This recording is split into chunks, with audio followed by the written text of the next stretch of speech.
Al-Quran itu bukan hanya memberikan efek kepada kita, manusia sebagai makhluk hidup, tapi Al-Quran juga memberikan efek kepada rumah kita, benda mati. Bukan hanya kepada makhluk hidup. Ini yang kadang-kadang sering dilupakan. Dipikir hanya ngefek kepada orang-orang, makhluk-makhluk yang punya hati, yang punya akal. Ternyata Al-Quran juga ngefek kepada benda-benda mati. Contohnya adalah rumah. Hal itu diisyaratkan dalam wejangan yang disampaikan oleh Abu Hurairah radhiyallahu anhu, salah seorang sahabat Nabi sallallahu alaihi wasallam, dalam sebuah athar yang diriwayatkan oleh Imam Ad-Darimi, dan athar ini dinilai sahih oleh Imam Ibn Hajar Al-Asqalani rahimahullah. Apa kata beliau? Innal baita la yattasi'u ala ahlihi wa tahduruhu al-malaikah wa tahjuruhu asyayatin wa yakthuru khairuhu an yuqra'a fihi al-Quran. Rumah yang dibacakan Al-Quran, satu, akan terasa luas bagi penghuninya. Apa yang pertama? Akan terasa luas bagi penghuninya. Dua, wa tahduruhul malaikah, dan akan dihadiri, akan dipenuhi oleh para malaikat. Berapa ini? Dua. Tiga, wa tahjuruhus syayatin, dan syaitan akan pergi meninggalkan rumah tersebut. Sudah berapa? Tiga.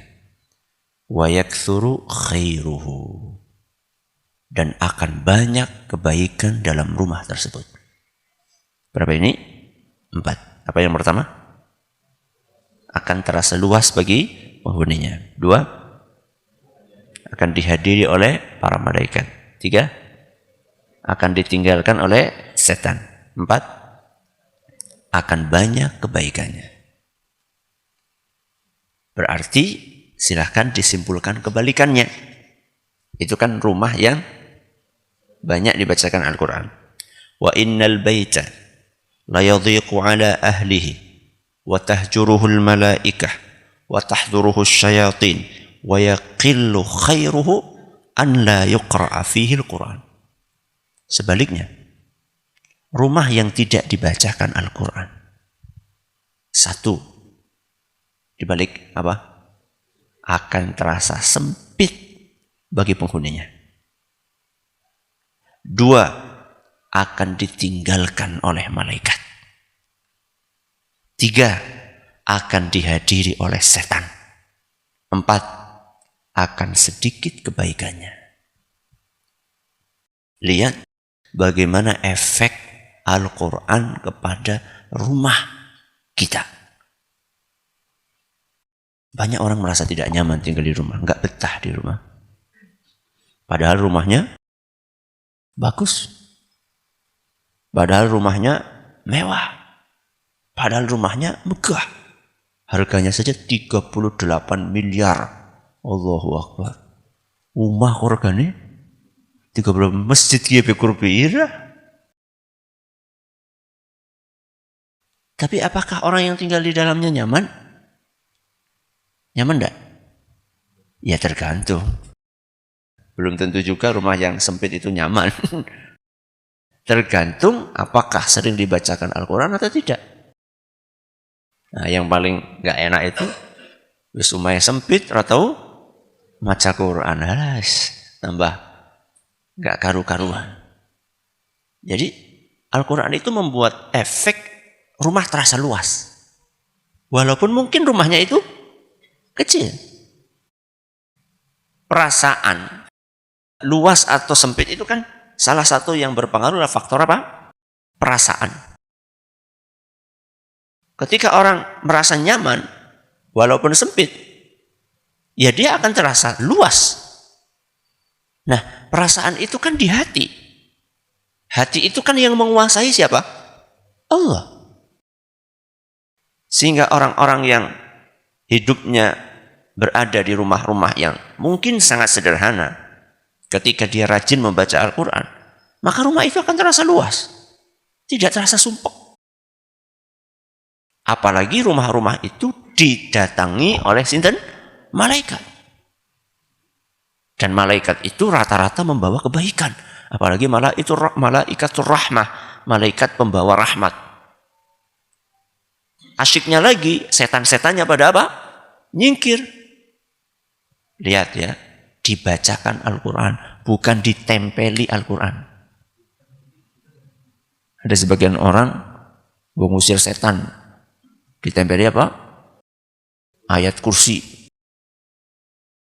Di setiap kamar, tempeli ayat kursi. Ben setannya apa? Ora betah. Ya tergantung jenengan baca nggak itu ayat kursi di rumah. Loh, ditempeli ayat kursi sing disetel dangdut. Ya orang nyambung, prak. Ya. Nggak nyambung, Bu. Harusnya yang dibacakan ya Al-Quran. Sehingga betul-betul setannya akan apa? Akan pergi. Wa yaksuru khairuhu. Kata Abu Hurairah radhiyallahu anhu, dan kebaikan yang ada di rumah itu akan banyak. Di sini nggak disebutkan kebaikan dalam hal apa. Berarti semuanya. Kebaikan anak-anaknya, kebaikan istrinya, kebaikan suaminya, kebaikan pembantunya, kebaikan rizkinya, kebaikan hubungan yang ada di dalamnya antara suami dengan sinten? Istri, antara anak dengan orang tua, antara orang tua dengan anak. Akan banyak kebaikannya. Di sini Nabi SAW tidak mengatakan, Abu Hurairah tidak mengatakan akan baik kebaikannya dalam bidang tidak dalam bidang itu, enggak. Cuma dikatakan wayak suruh khairuhu, kebaikannya akan banyak dalam segala hal. Kebalikannya, rumah yang tidak dibacakan Al-Quran di dalamnya, orang-orangnya kalau suruh baca Quran males, kebanyakan apa? Alas bebis amba apa mending? Alasan. Ada saja alasannya.